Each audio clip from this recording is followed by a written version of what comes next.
अज्ञातश्चिन्तयन्तो माम ये जनाः पर्युपास्ते तेषां नित्याभियुक्तानां योगक्षेमं वहाम्यहम्। श्रीमद् भगवत गीता का सिद्धांत है कि अनन्य भाव से हम, अन्य कोई और नहीं, अनन्यता होनी चाहिए, इधर उधर भटकने की आवश्यकता नहीं है। अनन्य भाव से समर्पित हो जाओ, भगवान के चरणों में समर्पित हो जाओ। और ये जना पर्युपास्ते, बिना किसी प्रयोजन के, प्रयोजन लेकर के न जुड़ो। आजकल लोग प्रयोजन लेकर के जुड़ते हैं ना, है? तमाम बातें लेकर पहुंच जाते हैं, काम लेके पहुंच जाते हैं, इच्छाएं लेके भगवान के सामने पहुंच जाते हैं और कहते हैं प्रभु ऐसा कर दो मेरा, ऐसा कर दो मेरा, ऐसा कर दो मेरा, ऐसा कर दो ना। हम आपके हो चुके हैं। जब हो चुके हो तो जो भी तुम्हारा काम होगा भगवान सब जानता है, अपने आप करेगा। बोलो भाई, कहने की क्या जरूरत है। ये जना पर्युपास्ते, बिना किसी प्रयोजन के को लेकर के भगवान से जुड़ो। प्रयोजन लेकर के जुड़ोगे तो याद रखना भगवान को तुम संकोच में डाल रहे हो। बोलो, डाल रहे हो कि नहीं? अरे मेरे सामने कोई प्रयोजन लेकर के आ जाओगे तो इच्छा करोगे कि मेरा प्रयोजन स्वामी जी पूरा कर दें, और मान लीजिए मेरे सामने कोई असमर्थता हुई तो तुमने संकट में डाल दिया कि नहीं, भ्रम में डाल दिया कि नहीं, संकोच में डाला कि नहीं डाला। लेकिन तुम तो ये कहो स्वामी जी हम आपके हैं, बस अब आप संभालो, तो बस फिर हम संभालेंगे, ये हमारी जिम्मेवारी है। लेकिन तुम कहो नहीं, कहने की जरूरत। यद्यपि भगवान सामर्थ्यवान है, सब कुछ करेगा वो, लेकिन प्रयोजन लेकर, श्रीमद् भगवत गीता में कहते हैं भगवान कृष्ण मेरे पास प्रयोजन लेकर के मत आओ। यदि जुड़ना है तो बिना किसी प्रयोजन के जुड़ो, बस हो जाओ मेरे। तेषाम नित्याभियुक्तानाम योगक्षेमं वहाम्यहम्। ऐसे व्यक्ति का योगक्षेम मैं स्वयं वहम करता हूं जो मेरा हो जाता है। अच्छा, भगवान के पास जाते हो तो भगवान से मांगते हो, भगवान को नहीं मांगते हो। क्यों? भगवान से मांगते हो लेकिन कोई भगवान को नहीं मांगता। जबकि मांगना क्या चाहिए? भगवान को मांगना चाहिए। क्यों भाई?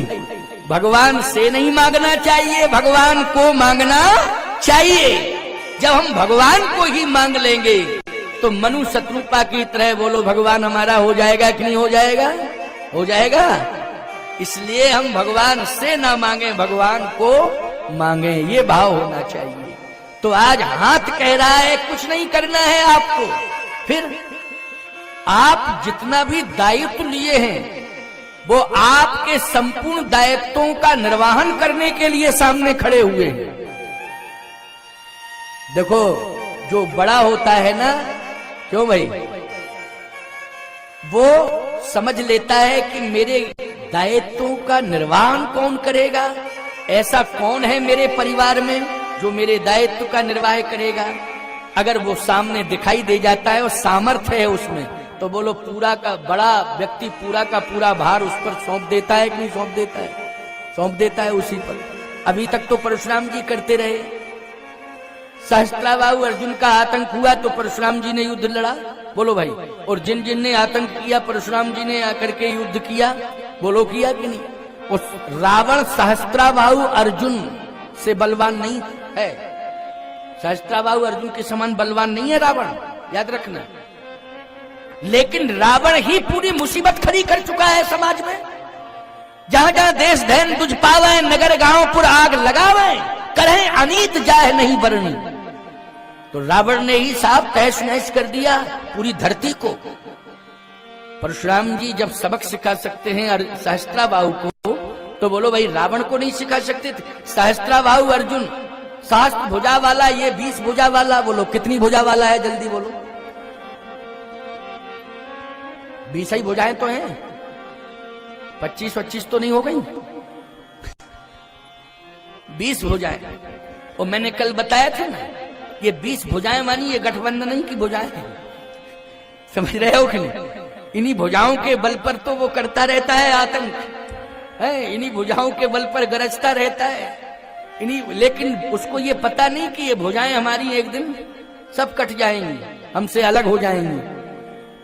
मुंडित सिर खंडित भुज बीशा, नगर फिरी रघुवीर दुहाई, तब प्रभु सीता बोल पठाई। बोलो वो समय आएगा कि नहीं आएगा, वही समय। लेकिन वो भुजाओं पे गरजता है, वो कहता क्या है, निज भुज बल में बैर बढ़ावा, ओ दई हो उतर जुर पू चढ़ियावा। मैंने अपनी भुजाओं के बल पर दुश्मनी की है, आने तो दो, राम आएगा तो ये भुजाएं राम को मिट्टी में मिला देंगी। भुजाओं पर गरजता है, लेकिन परशुराम जी का फरसा जो है हजारों भुजाओं को काटने की क्षमता रखता है, तो ये तो 20 ही भुजा वाला है। बोलो, लेकिन प्यारे रावण को मारना बहुत सरल है परशुराम के लिए।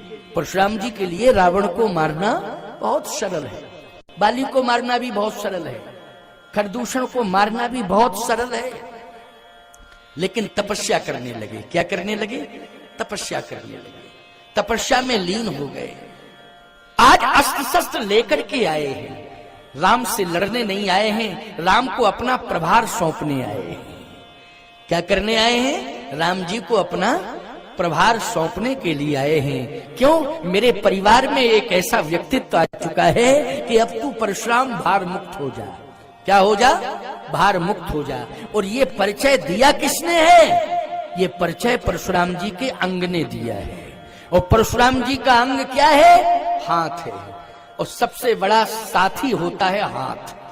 बोलो होता है कि नहीं होता है, बोलो अंग में। एक और बात सुन लो जरा, क्योंकि बातें तो बहुत हैं, प्रसंग को हम सुनाते हैं तो हमारी अपनी विधा अलग होती है सुनाने की। बोलो होती कि नहीं होती। जैसे शरीर में अनेक अंग हैं, आंख अपना काम कर रही है, कान अपना काम कर रहे हैं, नासिका अपना काम कर रही है, मुख अपना काम कर रहा है, हाथ अपना काम कर रहे हैं, पैर अपना काम कर रहे हैं, उदर अपना काम कर रहा है, सब अंग अपना अपना काम कर रहे हैं।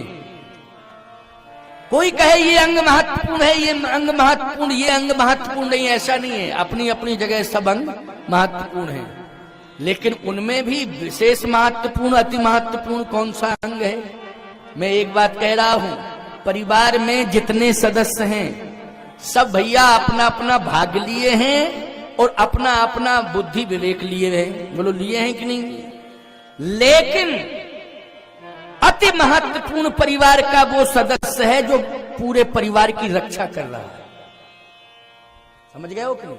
वो क्या है, अति महत्वपूर्ण, जो पूरे परिवार की रक्षा कर रहा है। बोलो है कि नहीं। जैसे उदाहरण दे रहा हूं, शरीर के जितने अंग हैं, अगर कोई प्रहार करे अंगों पर तो सबसे पहले बचाव में आगे कौन जाता है, जल्दी बोलो। हाथ जाता है। बोलो आंख जाती क्या, क्यों आंख तो नहीं जाती निकल के, नाक लंबी हो जाती है क्या, बोलो कान फड़फड़ाने लगते क्या, किसी की हिम्मत ही नहीं है, ना आंख जा सकती, ना नाक जा सकती, ना कान है, पैर भी नहीं जाएंगे। बचा खूब आगे बढ़ाओ पैर, लेकिन वो पैरों में क्षमता नहीं है। क्यों भाई, अगर पैर आगे उठा दोगे तो नीचे चले जाओगे, रक्षा क्या होगी। क्यों भाई, पैर में बढ़ने की ताकत तो है, लेकिन पैर को बचाव के लिए उठाओगे तो पहले तुम नीचे चले जाओगे कि नहीं चले जाओगे। बोलो संतुलन बिगड़ेगा कि नहीं। पैर उठे और संतुलन बिगड़ा तुम्हारा, और जब संतुलन ही बिगड़ गया तो बचोगे कैसे तुम। लेकिन याद रखना, जैसे ही किसी ने प्रहार करने की कोशिश की तो सबसे पहले हाथ आ गया। हर अंग की रक्षा करने के लिए सबसे पहले तैयार कौन है, हाथ।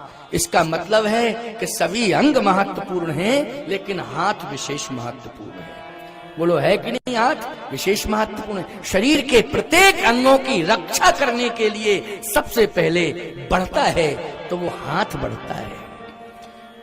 इसलिए हाथ सबसे बड़ा साथी है तुम्हारा। बोलो है कि नहीं। हाथ क्या है, सबसे बड़ा साथी। कोई व्यक्ति अंधा हो जाता है तो हाथ आगे कर लेता है। क्यों कर लेता है कि नहीं, हाथ आगे, हाथ बता देता है कि आगे क्या है। बोलो अंधा व्यक्ति किसका सहारा लेता है, और लाठी का भी सहारा लेता है, तो लाठी पकड़ता किससे है, हाथ से पकड़ता है। बोलो पकड़ता है कि नहीं पकड़ता है, हाथ से पकड़ता है। अगर किसी क्रूर व्यक्ति को के हृदय में परिवर्तन करता है तो हाथ ही करता है, हथियार उठाकर नहीं, हाथ जोड़कर। तत्काल परिस्थिति आ गई और क्रूर व्यक्ति मारने के लिए आ रहा है, आपके पास बचने का कोई उपाय नहीं है, तो उस समय हाथ ही आगे आ जाते हैं। क्यों? कौन आते हैं? हाथ बचा लेते हैं। अगर क्रूरता उसकी चली जाए, सोच ले, तो विनम्रता प्रार्थना करने पर क्यों भाई परिवर्तन हो जाता है। नहीं तो कंडीशन जो है वो तो है ही है, लेकिन हाथ, बोलो भैया हाथ है कि नहीं? अच्छा एक बात बताओ, तुम भगवान की सेवा भी कर रहे हो तो किससे कर रहे हो? जल्दी बोलो। हाथ से कर रहे हो कि नहीं कर रहे हो? खेती किसानी कर रहे हो मूल रूप से, तो उसमें ईमानदारी के साथ बताओ, अगर पैर खराब है, ट्रैक्टर पे बैठ गए तुम, तो हाथ से स्टीयरिंग तो पकड़े हो कम से कम। क्यों भाई?